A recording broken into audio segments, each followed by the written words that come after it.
Et après, quelques pages après, les anges posent la question à Allah.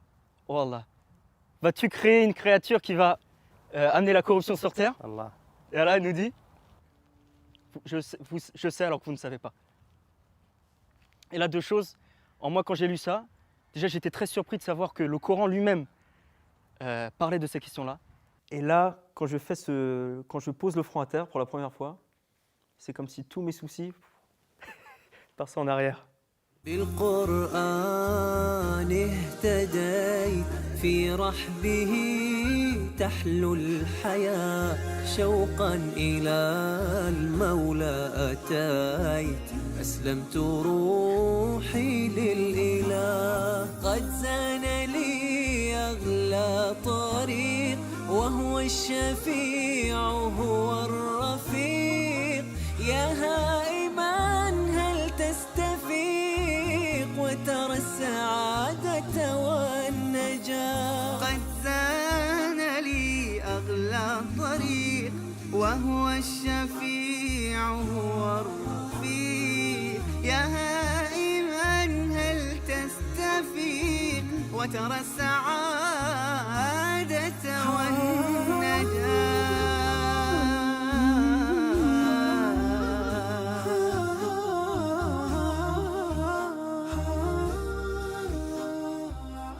Je m'appelle Shakir, je suis français, j'ai 25 ans, je suis musulman depuis 4 ans.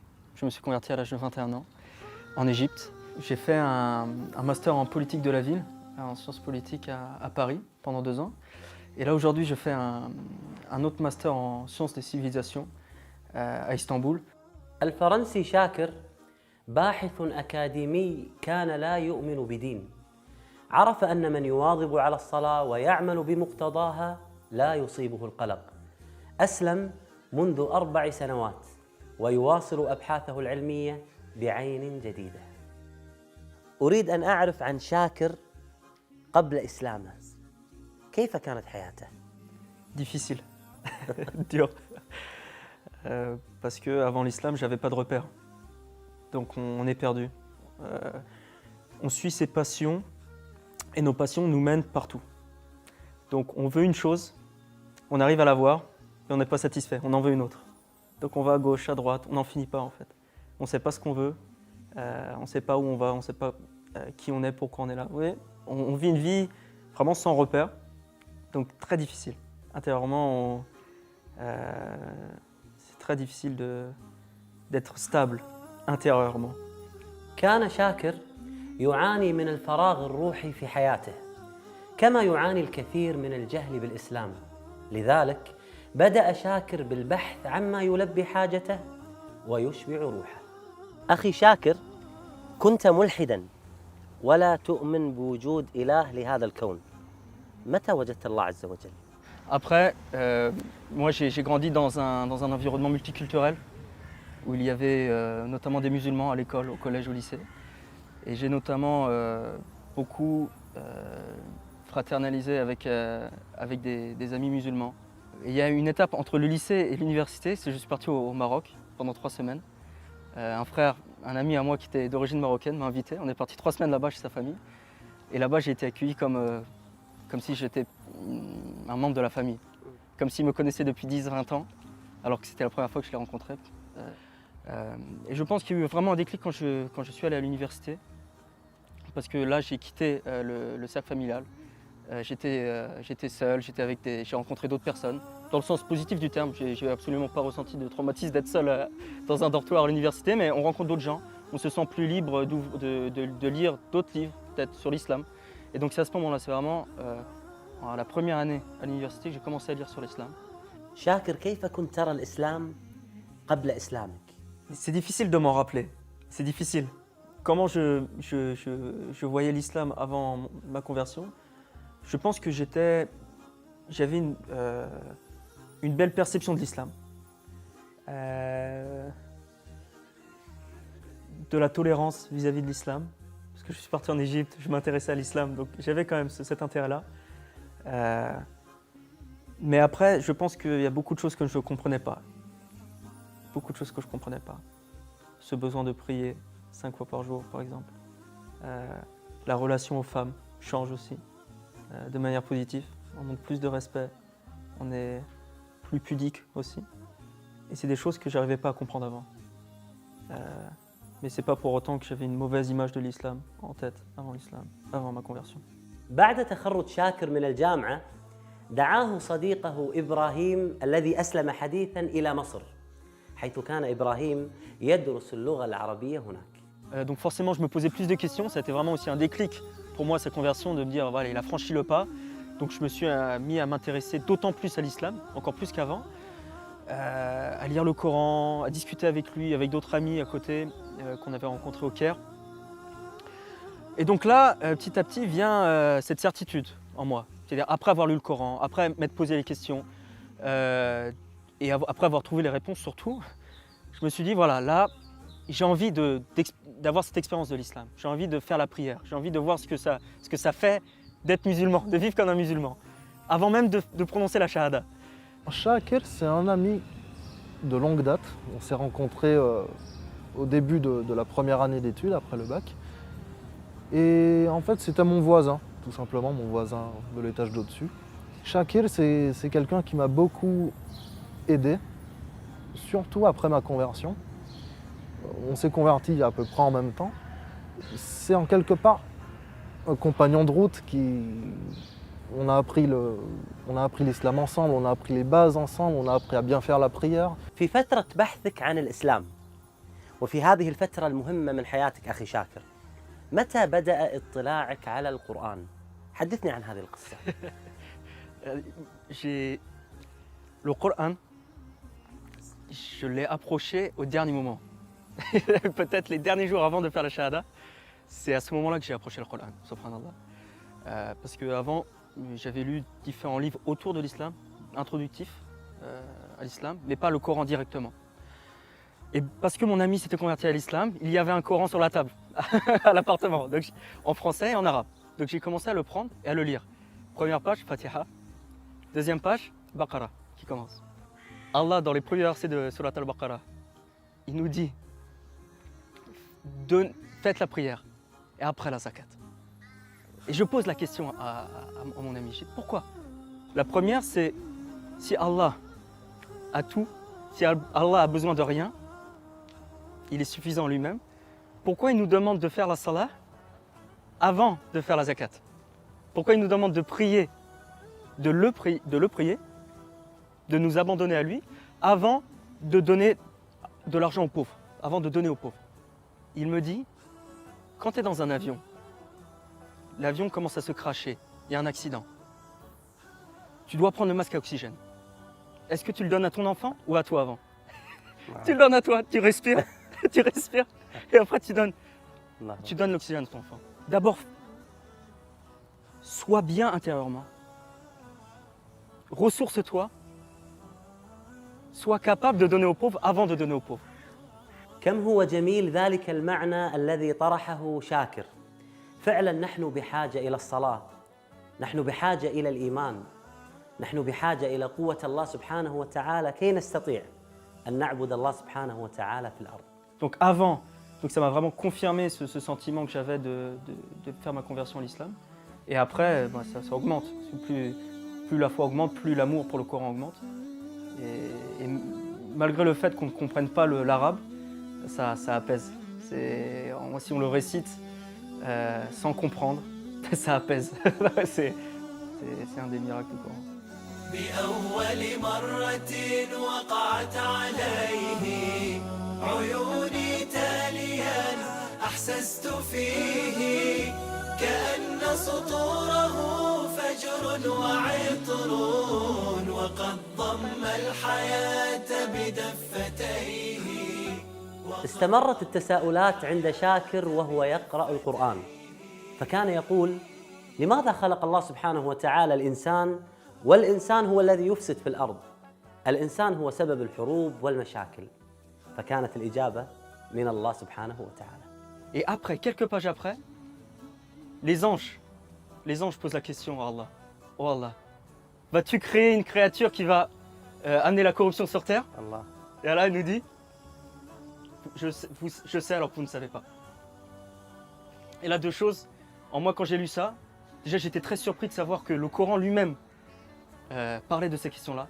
بكتاب الله للنور اهتديت ليا ماض نادما عنه مضيت نحو باب الله ذلا فانحنيت راجيا أن يغفر الذنب العظيم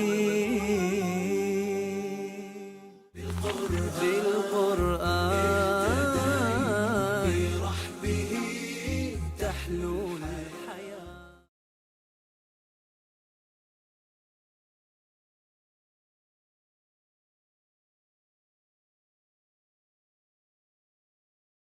بالقرآن اهتديت في رحبه تحلو الحياة شوقا إلى المولى قرآني أرضى به ألقى به اطمئناني أحياني من غفلتي من زلتي وهداني كم كانت الدنيا تضيق بوسعها فتلوته ورأيته بابا لخير جناني. Ce qui m'a beaucoup influencé dans mes recherches en islam, ce que j'ai compris comme un signe, ça a été la notion de hayy. Et al-hayy, le vivant, donne une caractéristique qui moi m'a bouleversé, c'est-à-dire que après chaque chose, chaque création, que ce soit la lune, le soleil, l'univers, même les petits insectes, ont une naissance et une mort.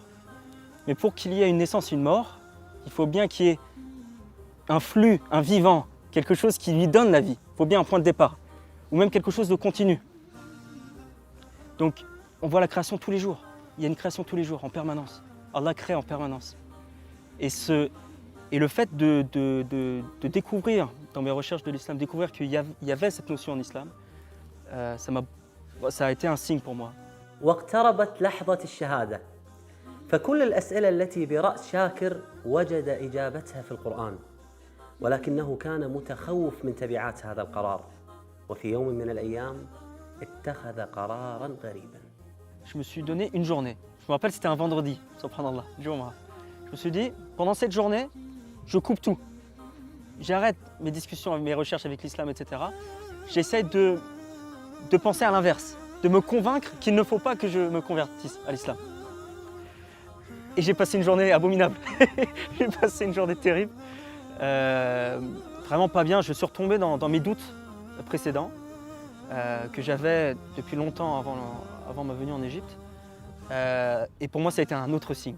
Je me suis dit, ce trouble que je ressens très fortement à l'intérieur de moi, c'est un signe pour me dire que j'ai rien à perdre. Que j'embrasse l'islam, que j'ai tout à y gagner. Et alhamdoulilah, le lendemain, j'ai suivi mon frère lors d'une de ses prières. Et ça a été magnifique. Mais ma conversion, et je pense la conversion en général, c'est pas quelque chose de direct. C'est pas quelque chose de net. Ce que j'entends par là, c'est que ce n'est pas un processus de cause à effet. C'est pas parce que j'ai lu des livres sur l'islam, que j'ai discuté avec des musulmans, que j'ai vécu avec des musulmans, que je suis devenu musulman. C'est Allah veut et il fait. Et même nous, je pense, en tant que convertis, on n'arrive pas à expliquer totalement notre conversion. On peut l'expliquer, on peut écrire l'histoire du début à la fin, mais on se pose quand même la question pourquoi ? Pourquoi moi ? Pourquoi je suis devenu musulman ? Pourquoi j'ai la foi ? Alhamdoulilah. Alhamdoulilah, c'est la seule chose qu'on peut dire. كم عشت والتفريط عادة ما ذقت في الدنيا سعادة حتى اهتديت إلى العبادة يا راحتي لما اهتديت سبحان عندي سؤال مهم أخي شاكر أريد أن أعرف عن أول سجدة سجدتها لله سبحانه وتعالى كيف كان شعورك؟ Alhamdulillah. Actually, my first sujood was before Islam. ما شاء الله سجدت قبل الإسلام؟ قبل إسلامك سجدت؟ نعم. سبحان الله سبحان الله. كيف؟ Je voulais vivre, avoir cette expérience avant de me décider, avant de prendre cette décision finale de la shahada. Parce que la shahada, on ne peut pas revenir en arrière. Donc je voulais goûter à l'islam avant. Et si je me rappelle bien, Ibrahim priait et je l'ai suivi. Je lui ai demandé avant, bien sûr. On a prié ensemble. Et là, quand je pose le front à terre pour la première fois, c'est comme si tous mes soucis passaient en arrière. Pourquoi j'ai fait ça? Pourquoi j'ai pas fait ça? J'aurais dû agir de la sorte, pas de la sorte. Pourquoi j'ai fait tel choix dans ma vie? J'ai mal parlé à cette personne. Et tous ces problèmes-là, qui étaient sur mes épaules, se sont envolés avec la prosternation. Parce que c'est le qadr. Ça s'est passé. C'est que ça devait arriver. S'il y a un destin, c'est arrivé. Après, à nous d'en tirer les leçons pour le futur, mais ne pas regretter sur le passé. Et avec l'islam, et vraiment les premières prosternations après l'islam, c'est surtout du remerciement que j'ai voulu transmettre à Allah. Merci, alhamdoulilah. Parce qu'on peut entendre ou lire parfois, selon certaines philosophies ou intellectuelles, que le bonheur n'existe pas ou que c'est seulement des rares moments, alors que c'est une erreur. C'est faux. Le bonheur, il existe. On est énormément, très nombreux à l'avoir trouvé à travers l'islam. قرآني آياته كم أسعدت وجداني أحزاني ذبلت وفاح الزهر في شطآني آمن الرسول بما أنزل إليه من ربه والمؤمنون كل آمن بالله وملائكته وكتبه ورسله لا نفرق بين أحد من رسله. كيف تعلمت ما شاء الله قراءة القرآن؟ يعني أنا ما كنت أعلم هذا الجمال في القراءة ما شاء الله تبارك الرحمن، ولكن تفاجأت عندما قرأ أخونا شاكر. كيف تعلمت؟ J'ai commencé en France à prendre des cours, mais c'est surtout en Turquie que j'ai appris la prononciation de tajwid, de prononciation du Coran, à la fois au sein d'un institut en Turquie, mais aussi personnellement avec un imam, un cheikh, qui tous les soirs, entre Maghreb et Aïcha, tous les soirs on lisait le Coran ensemble. Alhamdoulilah, yani barakallahu fihu. Il a donné beaucoup d'efforts, et je me dois de ne jamais l'oublier, Inch'Allah. هل تتمنى أن تكون يوما من الأيام حافظا للقرآن؟ Inch'Allah, Inch'Allah, Inch'Allah. Ou mec dora, Inch'Allah. يا رب. Shakir, c'est quelqu'un de très engagé. Je pense que l'islam lui a fait beaucoup de bien et j'apprends de lui beaucoup quant au respect de la religion, à la vraie valeur qu'il faut lui donner. كانت زيارة شاكر إلى مصر وتركيا أثراً كبيراً في إيمانه، فطلبنا منه مساعدة المهتدين الجدد لخوض هذه التجربة. Ce que j'aurais à vous dire, c'est que vous connaissez l'arabe, vous avez un trésor entre les mains. C'est-à-dire quand vous allez à la mosquée, vous comprenez ce que dit l'imam. Quand vous lisez le Coran, vous comprenez directement les sens et la profondeur du sens des versets. C'est un trésor magnifique, faut vraiment pas le bouder, faut en profiter à 100%, à chaque minute. Parce que nous qui vivons l'islam et essayons de le vivre profondément sans l'arabe, on se rend compte de l'obstacle que ça représente. Et malgré ça, on vit cette paix. Donc avec l'arabe, qu'est-ce que ça doit représenter? Donc profitez-en, allez à la mosquée, lisez le Coran autant que vous pouvez, Inch'Allah. Un sentiment triste qu'on peut avoir, parce que on a ce trésor là, mais si on ne sait pas le voir, on ne le verra jamais. Il y a des hommes qui ont vu le prophète sallallahu alayhi wa sallam et qui ne se sont jamais rendus compte que c'était le prophète sallallahu alayhi wa sallam. Ils ne l'ont jamais vu. Et ça nous arrive, tout le monde, ça nous arrive d'être tellement insouciants vis-à-vis de la valeur du Coran. Qu'Allah nous pardonne et nous permette d'être attachés à ce livre, Inch'Allah. Inch'Allah. بعيدا كنت لكن حين جئت بأول وهلة منه اهتديت وأنت عرفته مذ كنت طفلا